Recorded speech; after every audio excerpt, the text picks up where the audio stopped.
Just recently, there was an article in Time magazine that I found fascinating, but also deeply troubling. It had to do with the prevalence of pornography in our culture and the effect it's having, especially on young men in the present generation. Some of the stats in the article were absolutely staggering.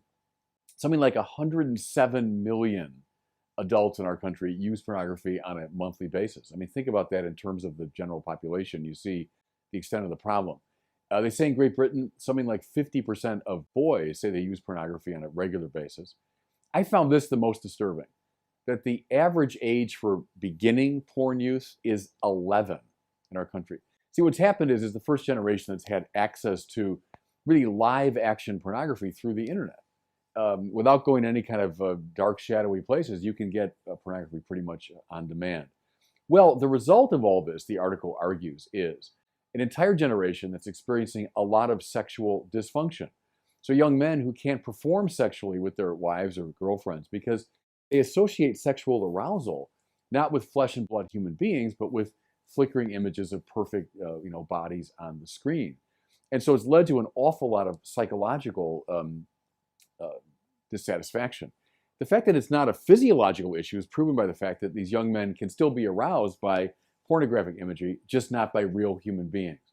So what this has led to, the article furthermore argues, is a rise in our country in self-help groups for pornography, modeled after AA and similar programs for addiction. So people in support groups and with sponsors and with mutual challenge, et cetera, et cetera.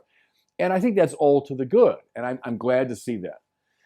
But see, what struck me was nowhere in the article, not even once, in a lengthy article, is the moral dimension of pornography use even mentioned.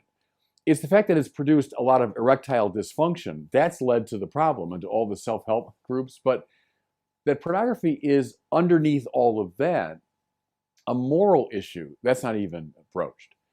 Well, of course, the church's perspective is that that's our fundamental problem here. Pornography represents a deep distortion of the meaning of human sexuality.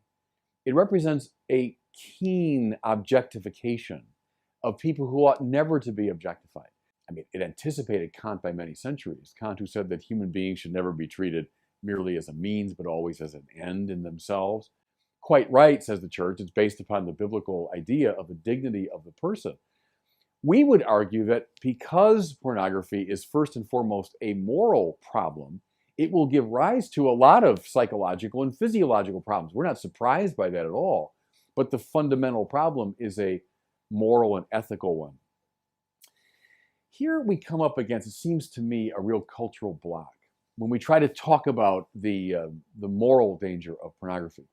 The cultural block is grounded in Freudianism. And here's what I mean. Go back to Sigmund Freud, so the founder of modern psychology. It's a bedrock principle of Freud that a lot of our psychological suffering comes from the repression of sexual desire, right? Freud, who saw sex as kind of a all-pervasive influence. And the more we repress those desires or suppress them, the more we give rise to psychological suffering.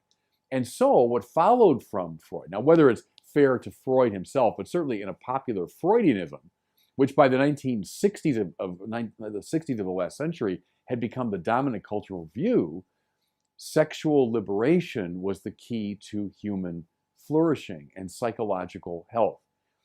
What flourished in the 60s, I think now is in practically every nook and cranny of the culture. It's my capacity to express myself sexually in a free way that will lead to psychological flourishing. It's the repression of sexual desire will lead to psychological suffering.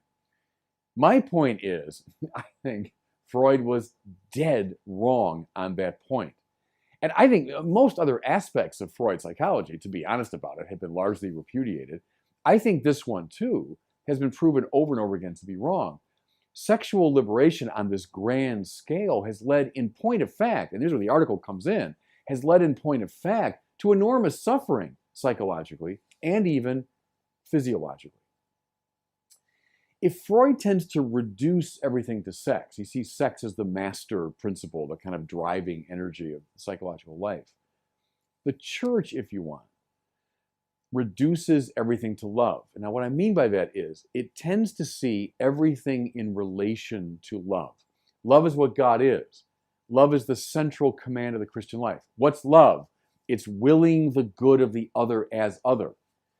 Everything does, in fact, revolve around love. Everything in your life must be related to love, and then you will become integrated. That's the church's point of view. It's not sexual liberation that matters. It's the full flourishing of the capacity for love. Now, last point.